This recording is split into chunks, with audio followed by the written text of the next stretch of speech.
நீங்கள் நிற்கும் இந்த பூமி ஒரு நாள் இல்லாதது என்று சொன்னால் ஆம், ஒரு கணம், ஒரு வெடிப்பு, அதுவே நம்ம இருவருக்கும் அடித்தளமாயிருந்த இந்த கோளை பிறக்க வைத்தது.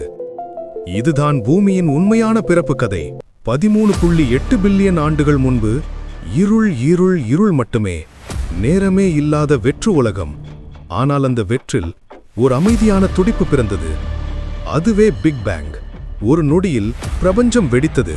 1400 கோடி டிகிரி வெப்பம், தீ, கல், உலோகம் ஒளியின் வேகத்தில் பறப்பது போல சிதறியது. அந்த நரக சூட்டில்தான் அணுக்கள் உருவானது. பின்னர் நட்சத்திரங்கள் எரிய ஆரம்பித்தன.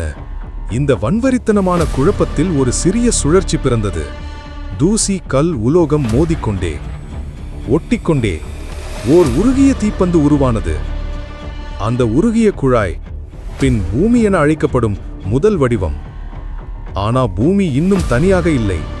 ஒரு மிகப்பெரிய கோள், தீயா, மாரளவுள்ள ஒரு மர்மக்கோள் பூமியை நேரடியாக மோதியது. இந்த தாக்கம் பூமி வரலாற்றின் மிகப்பெரிய நிமிடம். அந்த மோதலில் பூமியின் பகுதி வானில் தூக்கி வீசப்பட்டது.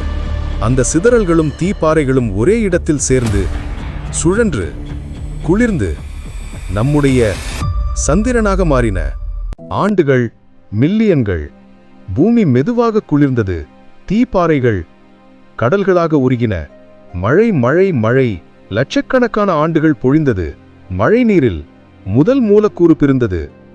முதல் மூச்சு, முதல் உயிர். நாம் இன்று வாழும் இந்த பூமி ஒரு சாதாரண கல் அல்ல.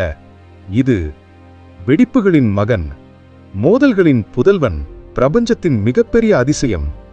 பூமி நம்முடைய ஒரே வீடு.